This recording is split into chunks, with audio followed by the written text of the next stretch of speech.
Everybody, hope you're doing well. My name is David Wilkerson, and this is Surplus Funds 101. Just want to start off by saying thank you to all the people out there that like the videos, subscribe to the channel, or just been a long-term supporter. I really appreciate it. And as a token of my gratitude, I wanted to offer you guys a copy of my free cold calling script. Okay, this is the exact same one we use every single day. If you guys are brand new and you're not feeling very confident about what to say to people that you're talking to on the phone, this will give you a lot of good frameworks. You can go out there and make those phone calls, get the deals you're looking for and start making money. And so it's my little gift for you. There's a link in the description. Just click it. You can grab it today. It's an instant download and you start using it. But with that being said, I wanted to speak with y'all today about something very, very important, and it's your calling effectiveness. Because when you're out there prospecting, it doesn't matter how many people you speak with. If you're not effective at communicating with them, you're not going to convert those people over into signed clients. And so what you want to do ideally is be the most effective and have the least amount of your mental bandwidth sucked away from not being able to speak with people. And so I like to call this your calling dexterity. Okay. And so with that being said, let's get into it. Okay. So as far as prospecting dexterity goes, everybody wants to know, what is it? Okay. Well, simply put, it's how long you can make cold calls with the maximum level of effectiveness during each calling session before your engagement rate drops or you want to give up. Okay. Now, when it comes to your calling dexterity, there's going to be two main factors that you're going to be dealing with. Okay, number one is your calling frequency. That's how many calls you make. But your calling frequency is how many calls you can make and people you can speak with during each prospecting session. Okay, number two, your calling effectiveness. Okay, your calling effectiveness is how engaged, motivated, and effective you are on each live call with the goal to convert as many potential claimants you speak with into signed clients that you then can recover unclaimed funds for. Okay, now what I want you all to understand about your calling dexterity is making cold calls isn't so much a physical workout, but it's more of a mental workout. Anybody who's been in sales and marketing for a long time, you'd agree with me. And if you've been there and done that, in the comments box, just type yes. But the longer you're on the phone with people, the less effective you're going to be. That's just natural. Okay, so what the key is to maximize your contact output and know yourself well enough to know when it's not worth your time to stay on the phone anymore because your engagement rate drops and converting claimants into signed deals will be a lot more difficult. Okay, so here's some tips. I want to give you guys two tips on building your calling dexterity so you can convert more claimants and recover more unclaimed funds for them. So the very first thing is it's just like working out at the gym. You start off small and you build up from there. Now through repetitive and consistent action, you'll naturally become better. And doing this, your prospecting time will become more effective and will increase over time.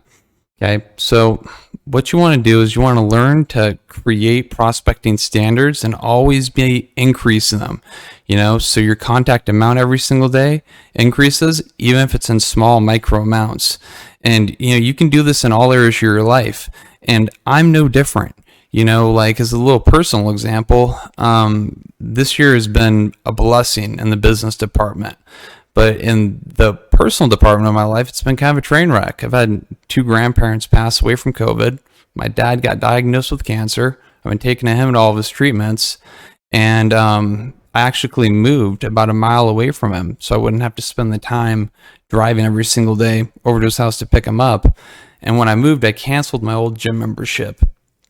And I've always taken a lot of pride in working out and keeping myself in really tip-top shape.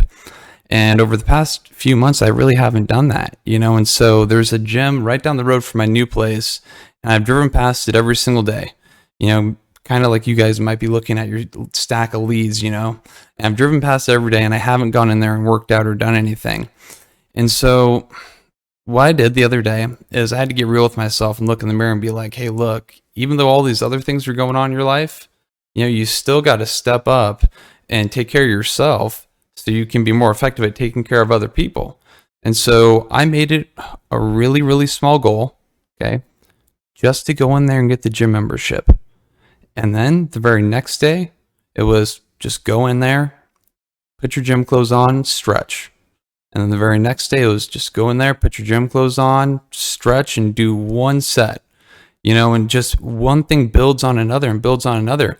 And it's no different for any of you guys too when you're out there calling people, because let's just say that you have a goal, to just have one good conversation and then you're done, right? Well, the very next day, have 2 or 3.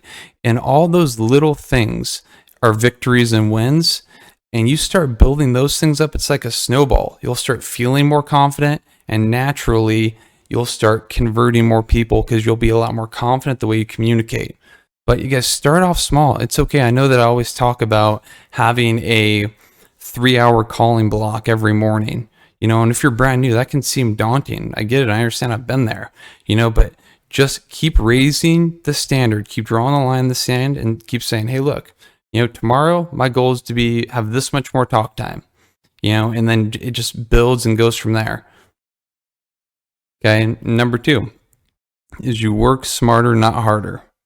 Okay. It doesn't matter how good you become over time, and after making enough phone calls, you'll just always become mentally fatigued. So what you want to do is gear up your calling sessions around the peak contact hours of the day, so the least amount of your mental bandwidth is reduced by not speaking with potential claimants you want to convert over and recover unclaimed funds for. Okay, so what I've found just historically in all industries I've been in, the best time to make calls Monday through Friday are 9 to noon or 6 to 9 o'clock at night. And on the weekends, Saturday and Sunday, it's 1 in the afternoon to 5 o'clock at night. And if you guys are working day jobs, that might be the best time for you guys to make phone calls. As a matter of fact, I think Sundays, I've had the biggest days as far as my production goes. And I know that if you guys are brand new, you're probably thinking to yourself like, oh my God, David, I'm calling on Sundays. It's church day. But you guys got to put yourself in the shoes of the people that you want to work with. Okay, most people on Sunday, even if they do go to church, they wake up at 9 o'clock. They're in church at 10, they're leaving at 11, they're home at noon, and for the rest of the day, I'm not even kidding you, they just sit on the couch and watch TV, scroll on Instagram, do whatever they are, and in the back of their head, they're not thinking that somebody could be calling me, trying to help me recover unclaimed funds. They're thinking about all their problems. They're thinking about how they got $30,000 in credit card debt. They're thinking about how the job they have might close down because of the COVID restrictions that are popping up, or a number of other things, but like Saturdays and Sundays, you probably get more production out of those 2 days than you could if you're working a 9 to 5, working Monday through Friday. But regardless, just have a consistent time block to where you're making phone calls every single day. My favorite time of the day, you guys too, to prospect is super early on in the morning. Prospecting, nobody likes doing it. I've kind of learned to love it over the years, but in the morning, I'm the freshest. My mind is in the best, spot it is mentally, and it seems like over the course of a full day, all sorts of things start coming in that just start sucking away at your mental bandwidth. You get a bad email, a text message from your significant other isn't worded the right way and it throws you off, whatever it might be. But, I like calling in the morning, and that's kind of what I like to do.